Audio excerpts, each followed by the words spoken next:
Ok, mis hermanos, muchas gracias a todos. Les invito a que por favor abran sus Biblias en la primera carta del apóstol Pablo a la iglesia de Corinto, 1 Corintios 13, 1 Corintios capítulo 13.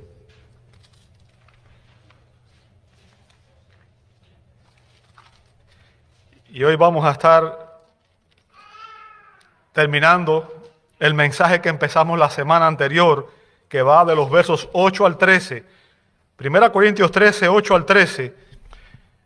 Y recuerden, este mensaje es una continuación de uno que empezamos la semana anterior, en la cual se está enseñando la supremacía del amor, la supremacía del amor ágape, ¿verdad? Si usted no estuvo presente la semana anterior, le exhortamos a que escuche el mensaje en la página de Facebook de la iglesia, ¿verdad? 1 Corintios capítulo 13, verso 8 al 13, dice así la palabra de Dios.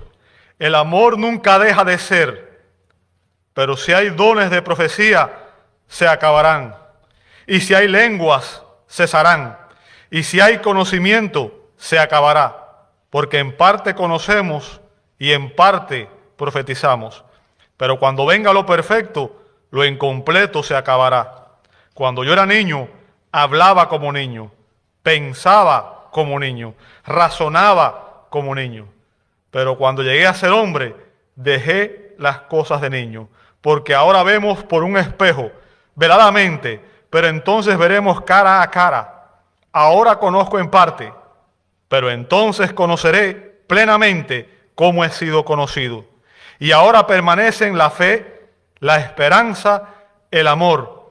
Estos tres, pero el mayor de ellos es el amor. Señor, te damos gracias porque tu palabra es perfecta, Señor, y en ella tú nos enseñas todo lo necesario para poder vivir de una manera que te traiga gloria y poder, Señor, conocerte. Así que rogamos que en esta mañana, al venir a tu palabra, Señor, tu Espíritu Santo nos ilumine y nos permita entender la enseñanza que esta porción de tu palabra tiene para nosotros, Señor. A través de ella, ayúdanos a examinar nuestras vidas espirituales y transfórmanos a la imagen de tu Hijo. Te lo pedimos en el nombre de Jesús y te damos glorias.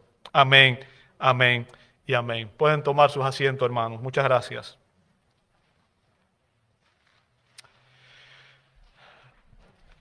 En este pasaje que comenzamos a examinar la semana anterior, aprendimos que Pablo nos enseña que los dones espirituales Dios le ha dado una obsolescencia programada. ¿Qué significa? A los dones espirituales Dios le ha dado una fecha de vida útil. Llegará un momento en que los dones espirituales dejarán de operar. Fíjense, en estos versos Pablo contrasta los dones espirituales que son parciales y temporales con el amor ágape. Y nos dice que el amor ágape es perfecto y es permanente. Y mediante este hermoso contraste, Pablo nos da tres evidencias de la supremacía del amor sobre los dones espirituales. Tres evidencias. Y esa es la tesis de esta porción de la Escritura, de los versos 8 al 13. Tres evidencias de la supremacía del amor sobre los dones espirituales. Ahora, ¿cuáles son esas evidencias? Bueno, las evidencias que nos da el apóstol Pablo, en primer lugar, son la permanencia del amor sobre los dones espirituales. En los versos 8 al 10, recuerden, Pablo dice que habrá dones que acabarán, dos dones que acabarán y un don que cesará. Sin embargo, Pablo afirma que el amor permanece para siempre. Así que nos habla de la permanencia del amor en contraste con la limitación temporal de los dones. Y eso lo vimos la semana pasada, ¿verdad? Versos 8 al 10. El día de hoy vamos a ver la segunda, que es su perfección en los versos 11 y 12, y también su preeminencia en el verso 13. Vamos a empezar por su evidencia de su perfección, versos 11 y 12. Recuerden, Pablo dijo ya que el amor nunca deja de ser, en el verso 8. Recuerda eso, ¿verdad? El amor nunca deja de ser. La Biblia nos enseña que fue por amor que el Dios y Padre de nuestro Señor Jesucristo nos escogió en Cristo antes de la fundación del mundo, para que fuésemos santos y sin manchas delante de Él. Y dice después, en amor. O sea, fue por amor que Él hizo todo esto. Bien. Nos predestinó para adopción como hijos suyos para sí, mediante Jesucristo, conforme al beneplácito de su voluntad. Y obviamente esto que le estaba mencionando, lo leí de Efesios 1, 3 al 5. Bien, Efesios 1, 3 al 5. Efesios 1, 3 al 14 nos narra la manera en que la Trinidad obra en nuestra salvación. Y nos da la manera en que obra el Padre, la manera en que obra el Hijo y la manera en que obra el Espíritu Santo. Y Pablo nos explica ahí que fue el Dios y Padre de nuestro Señor Jesucristo quien nos escogió antes de la fundación del mundo, que nos predestinó para salvación y que hizo todo eso en amor. O sea, fue el amor de Dios el que motivó la salvación del hombre. Dios fue el que planeó la salvación de los pecadores.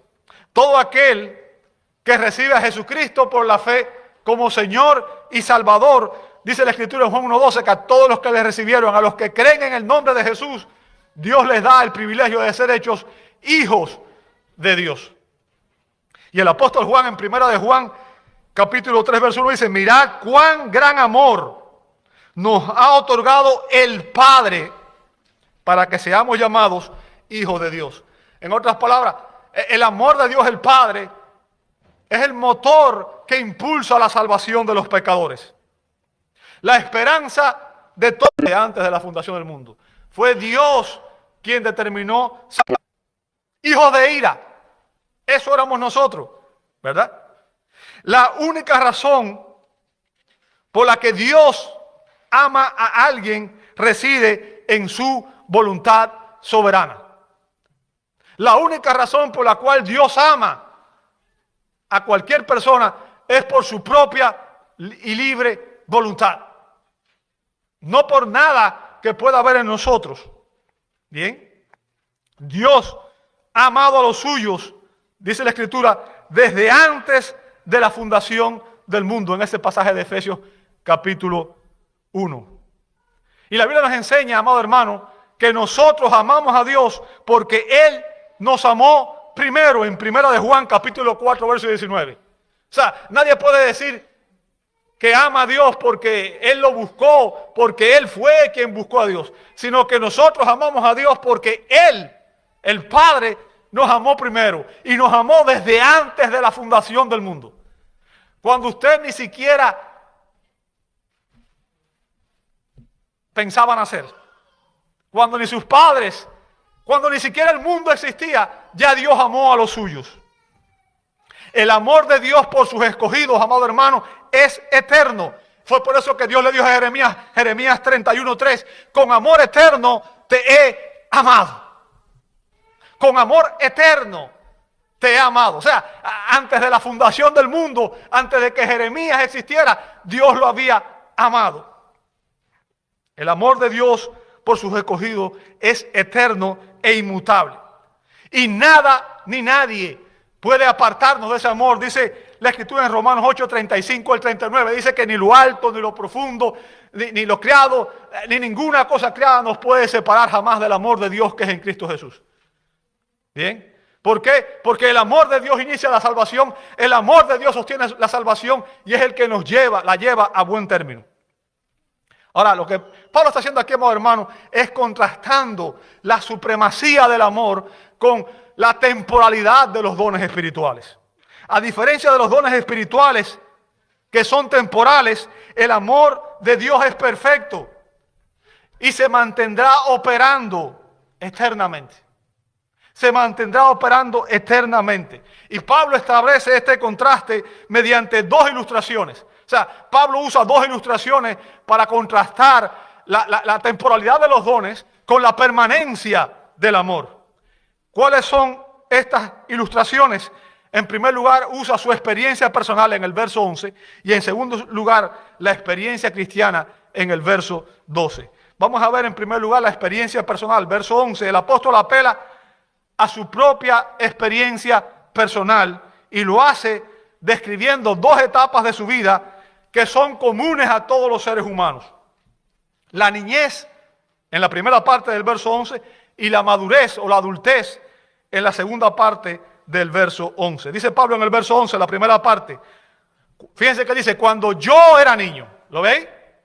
Cuando yo era niño, hablaba como niño, pensaba como niño, razonaba como niño. O sea, fíjense que Pablo usa ahí la primera persona del singular. Yo era, para describirse a sí mismo como un niño, ¿verdad? En su hablar, en su pensar, en su razonar. Bien. Ahora, por lo general, un niño tiene un vocabulario limitado, ¿sí o no?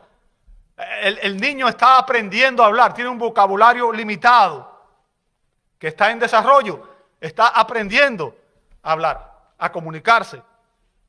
El niño no sabe gramática ni nada de eso, y está aprendiendo en base a repetición. No juzgamos a un niño por su forma de hablar. O sea, nadie se ofende por la forma de hablar de un niño. Al contrario, es hasta gracioso escuchar a los niños hablar, ¿cierto? Empiezan a balbucear y después pronuncian palabras y muchas veces pronuncian malas palabras y es gracioso muchas veces escucharlo hablar. Ahora, lo que sí resulta inapropiado es un adulto que sigue hablando como un niño. Es desesperante, no es agradable hablar con una persona que debe ser un adulto en su forma de hablar, en su forma de pensar, y sin embargo sigue hablando y pensando como un niño pequeño. Bien. Los patrones de pensamiento de un niño son inmaduros e incompletos. Es por eso que los niños muchas veces no entienden la realidad. No tienen un pensamiento abstracto, ¿verdad? Solamente juzgan lo que ven, lo físico. Son inmaduros e incompletos. Y esto es exactamente lo que nosotros esperamos de un niño. O sea, sabemos que un niño está aprendiendo, sabemos que un niño no tiene madurez. ¿Ok? Esto es lo que todo el mundo espera de un niño normalmente, pero no de un adulto. No es agradable cuando vemos un adulto que sigue teniendo el mismo patrón de pensamiento que un niño pequeño. Pablo exhorta a los corintios en el capítulo 14, 1 Corintios 14, 20. Pablo les dice, hermanos, no sean niños en la manera de pensar. No sean niños en la manera de pensar. Más bien, sed niños en la malicia. Pero en la manera de pensar, sed maduros. Bien, esa es una exhortación muy fuerte a las creyentes de Corinto. Ahora, ¿por qué Pablo tendría que decirle esto a esta iglesia? ¿Por qué Pablo le diría esto a la iglesia de Corinto? Recuerde, Pablo fue el primer pastor, estuvo allí por casi 2 años, después se fue, había estado separado de aquella iglesia por un tiempo y les escribe esta carta. Recuerde, las cartas de 1 y 2 Corintios son correctivas. O sea, Pablo escribe estas cartas porque en la iglesia habían serios problemas. Y lo que Pablo está haciendo es corregir todos esos problemas. Habían divisiones, conflictos, había inmoralidad, había abuso de la libertad cristiana, abuso en la cena del Señor, abuso en el uso de los dones espirituales. Y Pablo está escribiendo esta carta para corregir todos esos problemas. 1 Corintios 13, mucha gente piensa que es un paréntesis o que es un himno de amor. Déjame decirte, 1 Corintios 13 es el diagnóstico de Pablo al problema y la solución para que la iglesia resuelva esos problemas. ¿Bien? ¿Por qué Pablo les dice, no sean niños en la manera de pensar? ¿Sabe por qué? Porque esos creyentes, a pesar de que tenían varios años en el Evangelio, a pesar de que habían estado bajo el pastorado del apóstol Pablo, aún se comportaban como niños en Cristo. Eso es lo que dice Pablo en 1 Corintios 3, capítulo 3, verso 1. Yo no pude hablarle como espirituales, sino como a carnales, como a niños en Cristo. Y recuerden, una persona carnal es un inconverso. No existe la categoría de cristiano carnal, es una enseñanza diabólica. ¿Ok? Una persona carnal es un inconverso, es un no creyente. Y lo que Pablo les está diciendo a los corintios en el capítulo 3, ustedes, en vez de comportarse como cristianos, se están comportando como incrédulos. Ese es el punto. Son como niños en Cristo. No tienen madurez espiritual. No tienen discernimiento espiritual. Y fíjense, los 3 versos que usa Pablo aquí, los 3 verbos que usa Pablo aquí, cuando era niño, hablaba como niño, pensaba como niño y razonaba como niño. Pablo lo está usando como una alusión a los dones que él viene mencionando, el don de profecía, el don de lengua y el don de conocimiento en el verso 8, ¿verdad? Pablo utilizó eso, hace ese paralelismo, ¿verdad? Para enfatizar que está describiendo la iglesia en su inmadurez espiritual, la iglesia en su nacimiento, la iglesia en su niñez, la iglesia en sus comienzos. Bien, es lo que está haciendo el apóstol Pablo, describiendo la iglesia en su niñez. La semana pasada aprendimos que el don de lenguas, el don de señales, el don de prodigios y el don de milagros fueron señales que pertenecían al periodo del nacimiento de la iglesia. O sea, Dios le dio estas señales, estos dones a los apóstoles para evidenciar que eran los escogidos de Dios que traían el mensaje de Dios y para validar su palabra. Bien, los corintios escucharon ese mensaje y lo que Pablo les está diciendo aquí, amado hermano, es a los corintios que eran como niños, estaban fascinados con aquellos dones, el don de lengua, el don de profecía, el don de conocimiento, eran como juguetes. Usted ha visto un niño cuando le regala un juguete, ha visto la cara que pone, ha visto cómo lo feliz que se pone un niño. Y eso es lo que está haciendo Pablo aquí.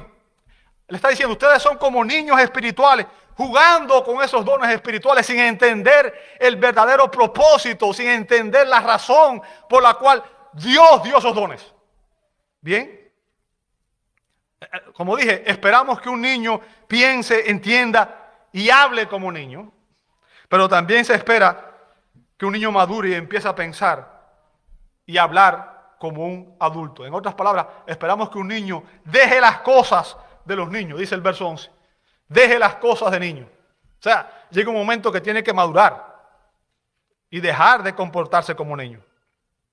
Y lo que Pablo está haciendo ahí, amado hermano, es tratando de enfatizar para que los corintios entiendan que aquellos dones que tanto les enorgullecían, o sea, esos dones de profecías, lengua y conocimiento, que eran los que, recuerden, ellos buscaban estos dones no para edificar la iglesia, sino para autoexaltarse. Querían estar al frente, querían ser, llamar la atención, querían ser reconocidos por el pueblo. Ese es el punto. Bien. Y Pablo está diciendo, ¿sabes qué? Ustedes buscan estos dones para enorgullecerte, pero estas bendiciones, estos dones que son bendiciones espirituales, son temporales. Y lo que Pablo está diciendo es, ¿sabes qué? Cuando la iglesia llegue a su plena madurez, cuando la iglesia llegue a la perfección, esos dones no serán más necesarios. No habrá profecías en el cielo. No habrá conocimientos en el cielo. En el sentido del conocimiento limitado que hay hoy. O sea, el conocimiento será pleno. Bien, eso es lo que Pablo está diciendo. Pablo está llamando a los creyentes a empezar a madurar. La Biblia dice, amado hermano, que toda persona, y fíjense, ese es el paralelo que establece la Escritura. La Biblia establece un paralelo entre el nacimiento físico, la vida física, y el nacimiento espiritual, la vida espiritual.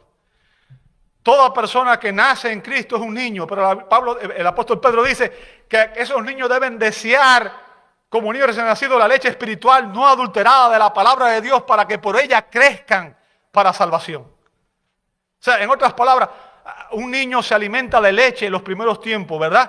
¿Para qué? Para empezar a nutrirse, fortalecerse, pero llega un momento en que la leche ya no es suficiente y ¿qué tiene que pasar? Tiene que empezar a haber una transición en la cual la persona empieza a adquirir alimento sólido. Recuerda lo que dijo Pablo. Pablo le dice a los corintios, les tuve que dar leche, porque no le pude dar alimento sólido en el capítulo 3, porque no eran capaces de recibirlo. O sea, todavía estaban,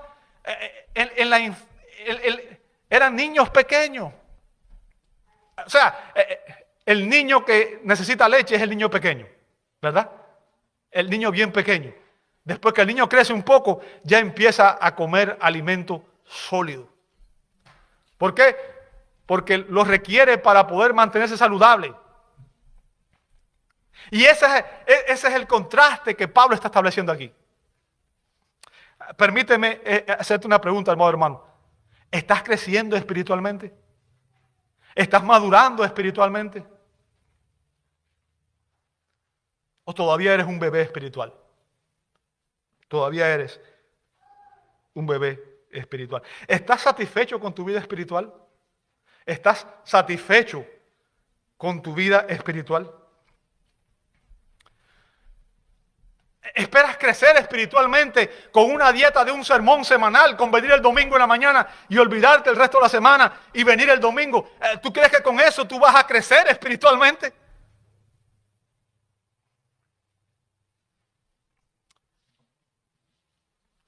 ¿Estás utilizando tus dones para servir en la iglesia? ¿Cuál es tu motivación para el servicio? ¿Por qué razón quieres servir en la iglesia? La única motivación válida debe ser tu amor por Dios y tu amor por tus hermanos. Y es lo que Pablo les está diciendo a los corintios. No debes buscar servir para autoexaltarte y para promover tu persona. La humildad es la característica distintiva de un creyente genuino y un creyente maduro. La ilustración que usa Pablo aquí del niño y de sus conductas infantiles, lo que está acentuando es la convicción de Pablo de que los dones espirituales pertenecen a un orden imperfecto que llevará a su fin. A un orden imperfecto que llevará a su fin. Pero ¿sabes qué? A lo largo de la historia de la iglesia, ha existido una fascinación de muchos creyentes inmaduros en relación a los dones espirituales. Como dijo el predicador Warren Wiersbe, cuando afirmó que desafortunadamente, parte del énfasis actual en el Espíritu Santo no ha sido santo, porque ha ignorado las Escrituras. Escuche eso. Desafortunadamente, parte del énfasis actual en el Espíritu Santo no ha sido santo porque ha ignorado las Escrituras. Y no ha sido espiritual porque ha apelado a la naturaleza carnal.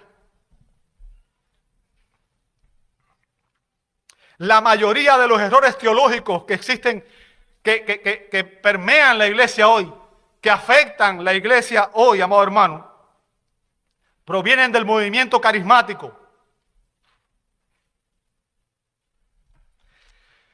Los carismáticos enfatizan la experiencia y desdeñan el estudio profundo de la teología, del conocimiento de Dios, de la palabra de Dios.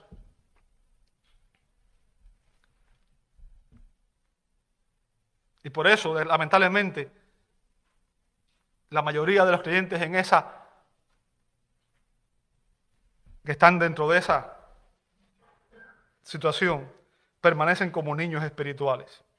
Y Pablo te dice aquí, la transición de la niñez a la madurez, para describir que un creyente debe madurar espiritualmente, debe crecer espiritualmente y debe conocer la verdad de manera apropiada.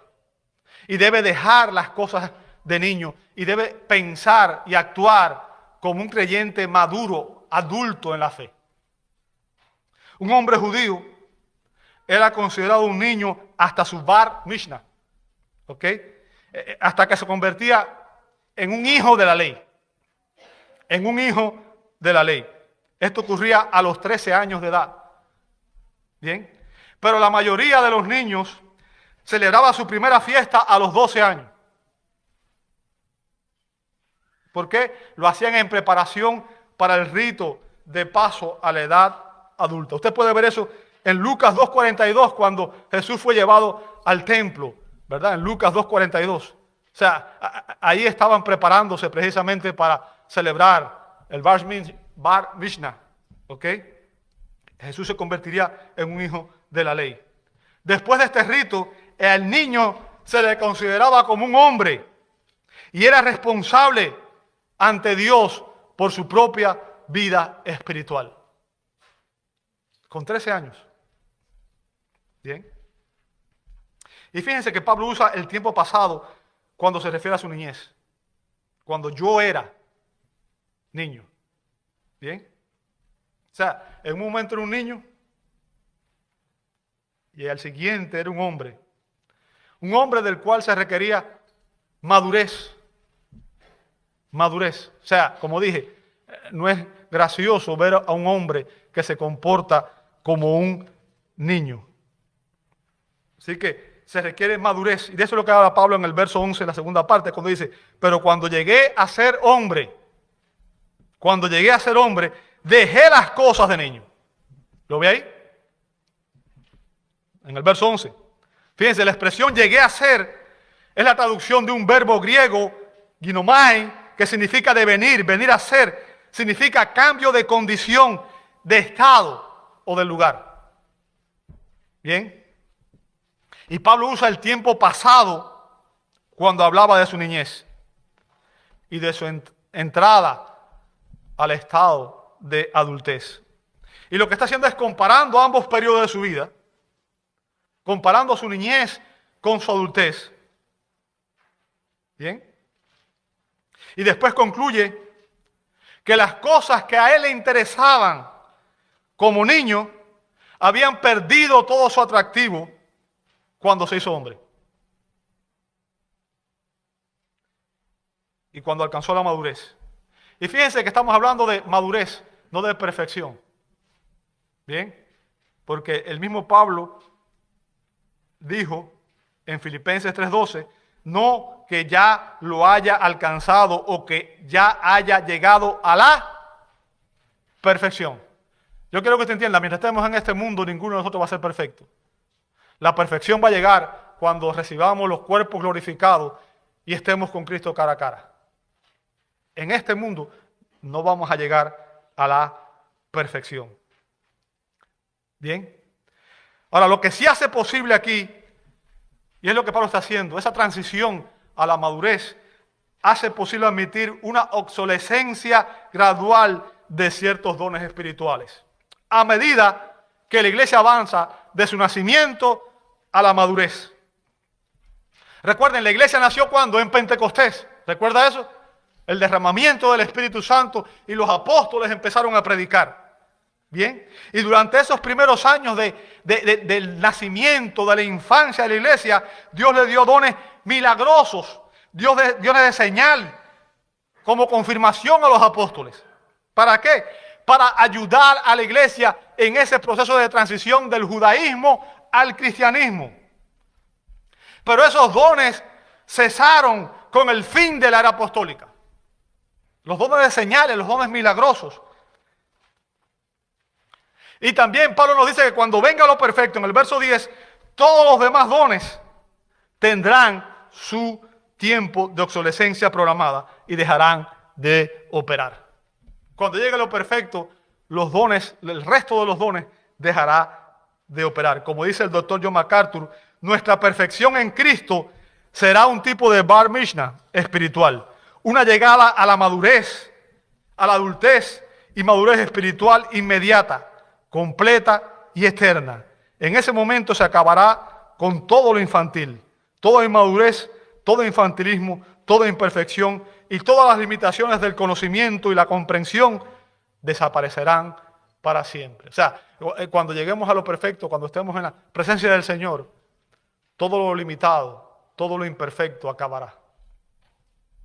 Y los dones que están vigentes hoy también cesarán. Acabarán. Ahora, después de utilizar su experiencia personal como ejemplo, Pablo usa la experiencia cristiana en el verso 12. Y fíjense, en el verso 12 el apóstol contrasta nuestra condición actual de imperfección y describe la imperfección presente de la iglesia como ver veladamente, en el verso 12, la primera parte. O sea, ver veladamente. Y la contrasta con la condición futura de perfección que tendrá la iglesia y la describe como ver plenamente en la segunda parte del verso 12. Vamos a ver primeramente, ver veladamente en el verso 12, la primera parte. Dice, porque ahora vemos por un espejo, veladamente. ¿Lo ve ahí? Verso 12. ¿Sabe? Los espejos antiguos eran de metal imperfectamente pulido. Eran de metal imperfectamente pulido. Y la ciudad de Corinto era famosa por sus espejos. O sea, era una de las ciudades que se dedicaba a producir espejos. Y fue por eso que Pablo usa esta ilustración. ¿Bien? Fue por eso que Pablo usa esto como una ilustración. El reflejo que daban aquellos espejos antiguos era imperfecto. Era imperfecto. Y algo distorsionado. ¿Bien? Nada comparado con los espejos modernos. Los espejos que tenemos hoy. Que la imagen es muy clara, muy evidente, muy tenue, ¿verdad? Una excelente imagen. Uno, en aquellos espejos veía solo un tenue reflejo de la persona real.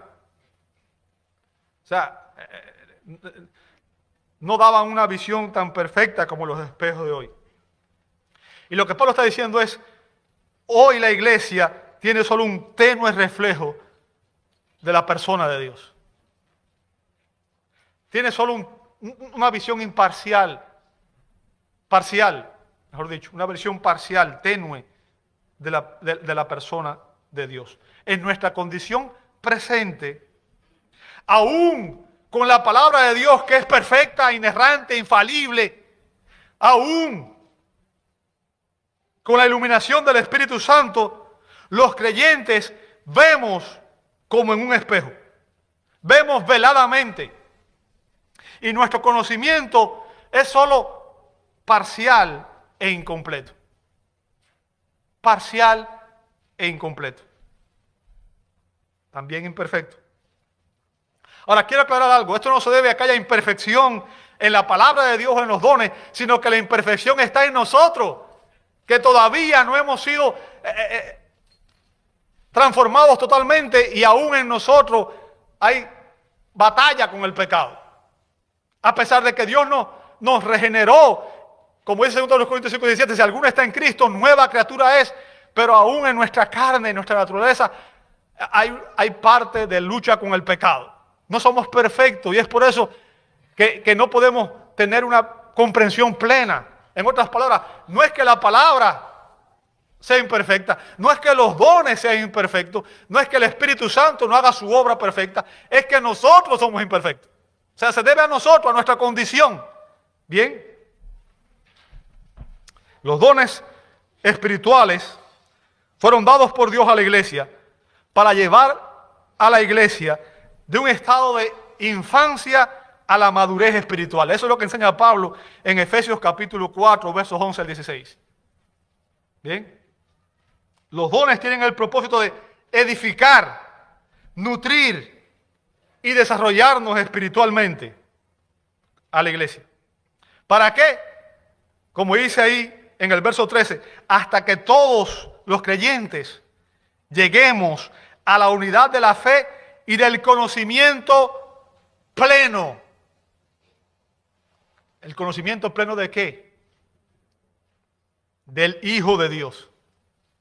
A la condición de un hombre, ¿qué cosa? Maduro. Fíjense, cuando alcancemos nuestra madurez espiritual, y ninguno de nosotros puede decir que tiene esta madurez todavía. ¿Ok? A la medida de la estatura de la plenitud de ¿quién?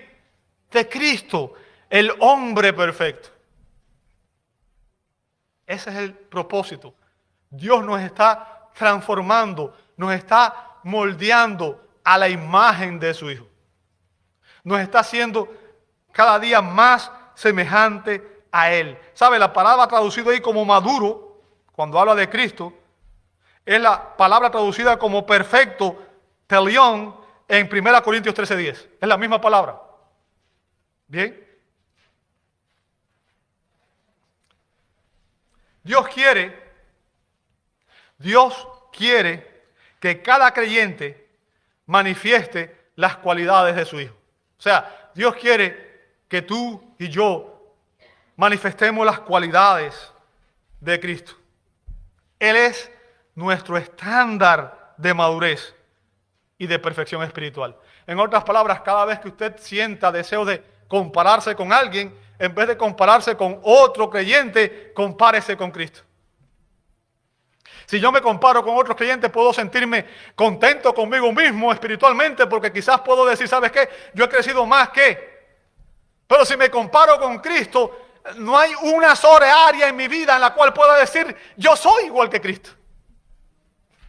Y es por eso que ningún creyente puede decir, yo estoy contento con mi condición espiritual. ¿Sabe qué? No debe existir un día en el que nosotros no aprendamos algo acerca de la vida espiritual. Un día en que nosotros no cambiemos algo en nosotros mismos. No debía pasar un día en que usted no aprendiera algo acerca de Cristo que lo motivara a decir, yo quiero ser así.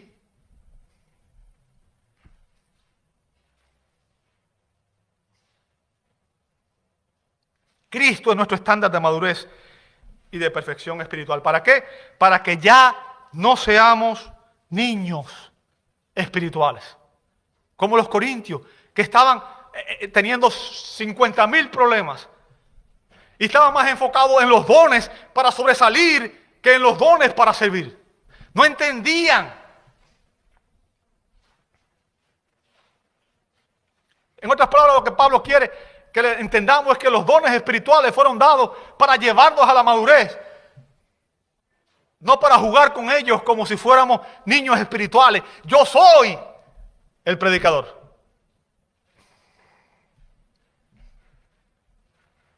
Y Pablo, cuando da la imagen de la iglesia como un cuerpo cuya cabeza es Cristo, ¿sabe? El término cabeza, kefale, se usa en el sentido de ser el líder autoritario. Bien, se refiere a que los cristianos, usted y yo, debemos estar completamente rendidos al señorío de Cristo. Cristo es nuestro Señor. ¿Qué significa? Él es nuestro amo, nuestro Rey. Y debemos obedecer su voluntad, no la nuestra. No mi voluntad, no mis preferencias. Y debemos ser cada día más semejantes a Cristo en todas las áreas de nuestra vida. En nuestra manera de pensar, en nuestra manera de hablar, en nuestra manera de comportarnos.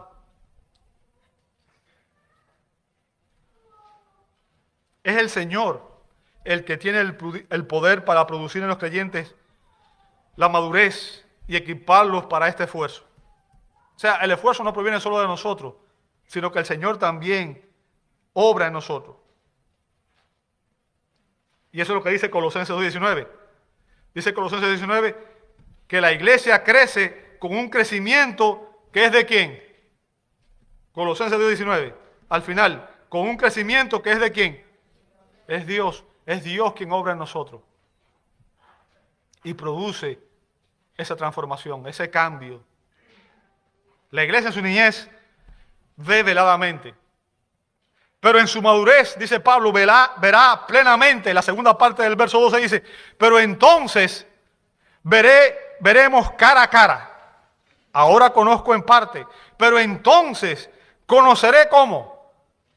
Plenamente cómo he sido conocido.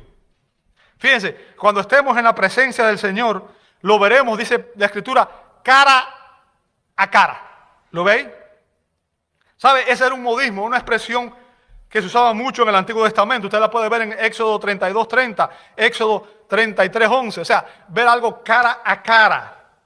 Y lo que implica, amado hermano, es que algo viene directamente y no a través de un intermediario. Bien. Ahora, solo podemos tener un conocimiento parcial de Dios a través de su palabra, pero entonces tendremos un conocimiento pleno porque veremos a Dios cara a cara. Y Pablo contrasta las limitaciones impuestas por ver un espejo en el presente con ver a Dios directamente en la perfección. Lo que uno ve en un espejo es solo un reflejo de la realidad, no es la realidad misma. Pero como dice el doctor William Hendrickson, en el presente hemos recibido la revelación de Dios, que es suficiente para nuestra salvación. Sin embargo, nos damos cuenta de que nuestro conocimiento se mantendrá parcial hasta que veamos a Cristo cara a cara. Cuando esto ocurra, entenderemos con claridad el designio y el propósito de Dios. Cuando esto ocurra, dice Pablo, conoceré plenamente cómo he sido conocido. Conoceré plenamente cómo he sido conocido.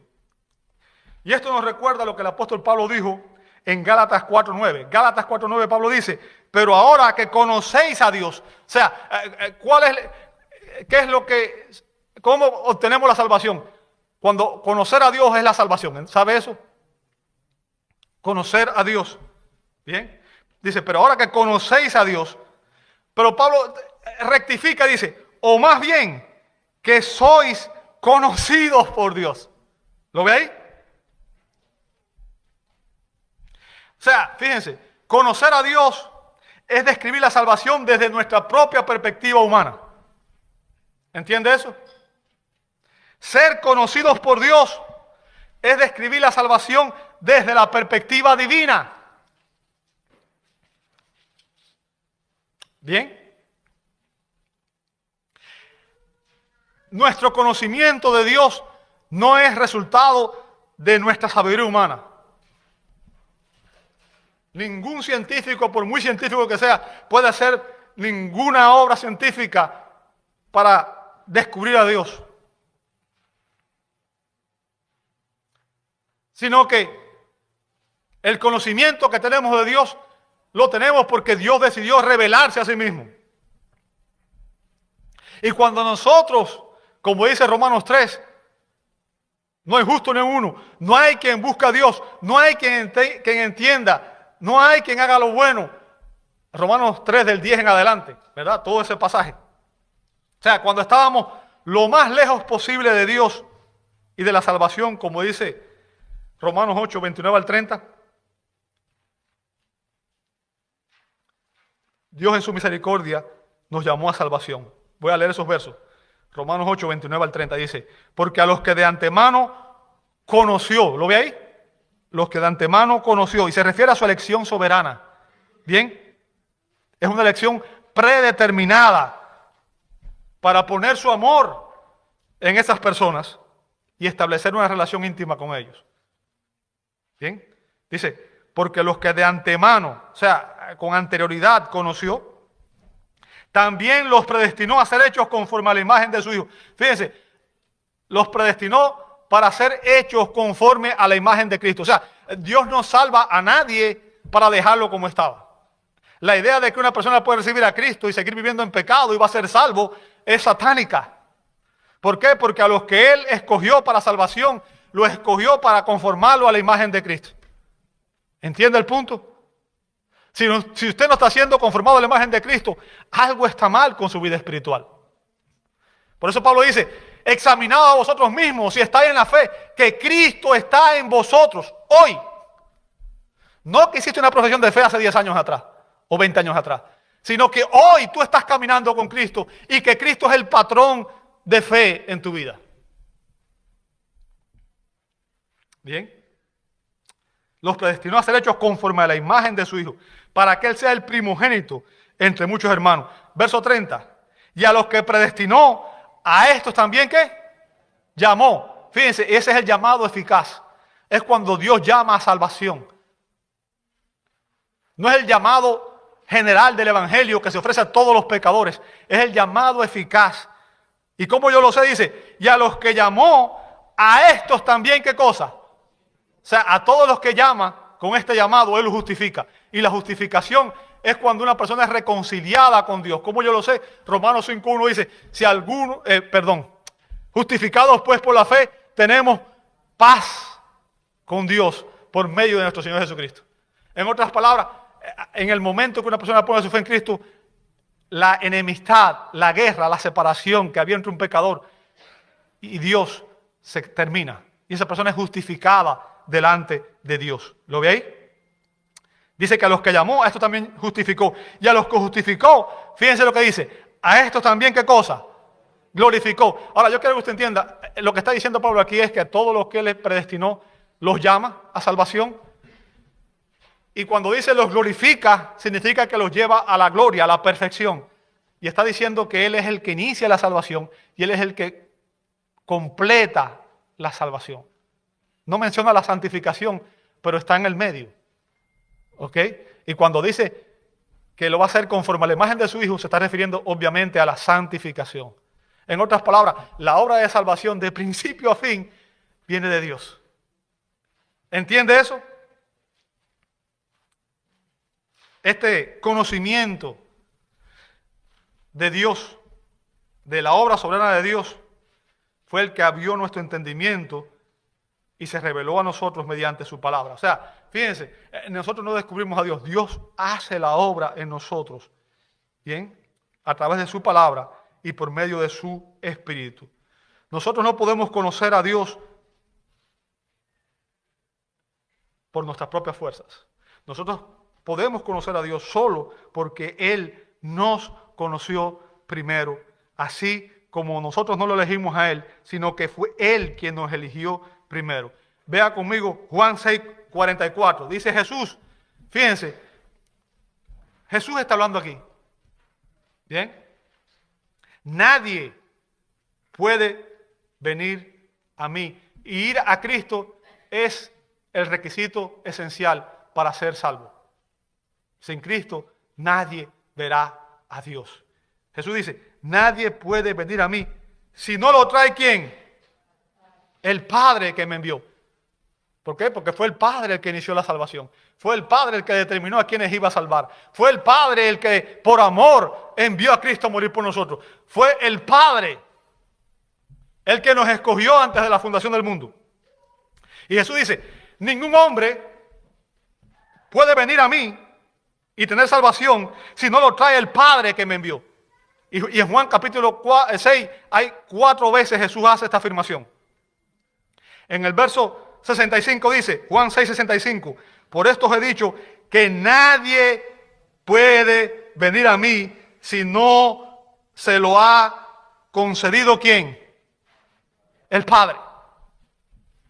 Tu salvación, mi salvación, fue iniciada por el Padre.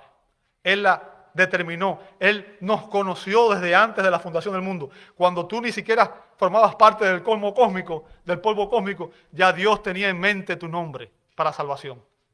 Y eso es maravilloso, es incomprensible, es algo que escapa a la capacidad humana. Y ya Pablo les había dicho a los Corintios en 1 Corintios 8:3, pero si alguno ama a Dios, ese es conocido por Él. O sea, aquellos que es conocido por Dios aman a Dios. Los únicos que conocen a Dios y son conocidos por Él son aquellos que tienen una relación de amor con Dios. Porque amar y ser amado por Dios lo es todo para el cristiano. Entender que Dios me ama es lo que me da fuerza para vivir cada día en medio del mundo caído en el cual vivimos. En medio de los desastres, en medio de tanta podrusión, de tanta corrupción. El punto de Pablo, amado hermano, es que conoceremos a Dios plenamente solo cuando lleguemos a la perfección. Pablo evidencia la perfección del amor ágape, porque a diferencia de los dones espirituales, que son temporales, el amor ha estado presente desde antes de la fundación del mundo y estará presente a lo largo de la eternidad. Bien, y finalmente, ya con esto voy a terminar, vamos a ver la preeminencia del amor, evidencia de su preeminencia. Verso 13 dice, y ahora permanecen la fe, la esperanza y el amor, estos 3, pero el mayor de ellos, ¿cuál es? Es el amor. O sea, Pablo está hablando aquí de la evidencia de la preeminencia del amor. Bien. Y fíjense, él menciona 3 virtudes cristianas esenciales. 3 virtudes cristianas esenciales. Y lo hace para magnificar aún más la preeminencia del amor. El amor no solamente es superior a los dones espirituales que son temporales y parciales, sino que también es superior a estas virtudes que son absolutamente esenciales para ser cristiano. Estas virtudes que menciona Pablo aquí son esenciales para ser cristiano. ¿Cómo yo lo sé? Hebreos 11:6 dice que sin fe es imposible agradar a Dios. ¿Entiende eso? Sin fe es imposible agradar a Dios. Y Pablo está diciendo que cuando llegue lo perfecto, ya no tendremos que caminar por fe. Hoy la iglesia camina por fe y no por vista. Pero cuando llegue lo perfecto, la iglesia no tendrá que caminar más por fe. Y la esperanza finalmente se convertirá en realidad y podremos disfrutarla, no esperarla. ¿Entiende el punto? El amor es una de las perfecciones de Dios. Es un atributo de Dios. Como leímos en 1 de Juan, Dios es amor. Por tanto, como es un atributo de Dios comunicable, nunca cesará de operar. Y el amor de Dios se evidencia en todo lo que Él hace. Fue por amor que Dios envió a su Hijo al mundo a morir por nuestros pecados. Y es por eso que lo que Pablo está diciendo aquí es que el amor es la virtud suprema. Bien, alguien dijo que Dios no tiene fe ni esperanza, pero que Dios es amor. 1 de Juan 4:8. El amor, amado hermano, es preeminente porque el amor es el vínculo que Dios nos da a su ser eterno. Oremos juntos para que esta clase de amor ágape sea evidente en cada uno de nosotros, los que nos llamamos hijos de Dios. Oremos para que sea una realidad y realmente amemos de esta manera. Señor, te pedimos en esta hora que tú nos ayudes a entender estas verdades espirituales. Señor, reconocemos que aún somos imperfectos, que aún lidiamos con el pecado día a día, que aún muchas veces no hemos amado como tú quieres que amemos. Padre, y te pedimos en esta hora que tú nos ayudes, Señor, nos ayudes como iglesia, como tu pueblo. Padre, que tú nos ayudes a entender estas verdades. Señor, que entendamos que somos responsables ante ti en la manera que usamos nuestro tiempo, nuestro talento, nuestros tesoros. Señor, que si aún estamos sin Cristo, fuera de Cristo no hay salvación. Y que si estamos en Cristo, pero aún estamos actuando y viviendo como niños espirituales, Señor, deseemos en la leche espiritual no adulterada para que crezcamos, Señor, en nuestra fe. Y que entendamos, Señor, que necesitamos involucrarnos, necesitamos recibir diariamente el alimento espiritual para poder crecer. Ayúdanos, Señor. Ayúdanos, Padre, en este propósito. Ayúdanos a amarnos, Señor, como tú nos mandas. Amados los unos a los otros. Hacerlo de la manera que tú mandas, Señor. Sin prejuicio. Ayúdanos, Señor, porque realmente no podemos hacerlo en nuestra propia fuerza. Solo podremos hacerlo en el poder de tu Espíritu. Llénanos de tu poder, Señor, de tu presencia. Ayúdanos a ser fieles a ti ahora y siempre, Señor. Permite que como iglesia podamos demostrar el amor ágape en todo cuanto hacemos. Te lo pedimos en el nombre de Jesús. Amén, amén y amén.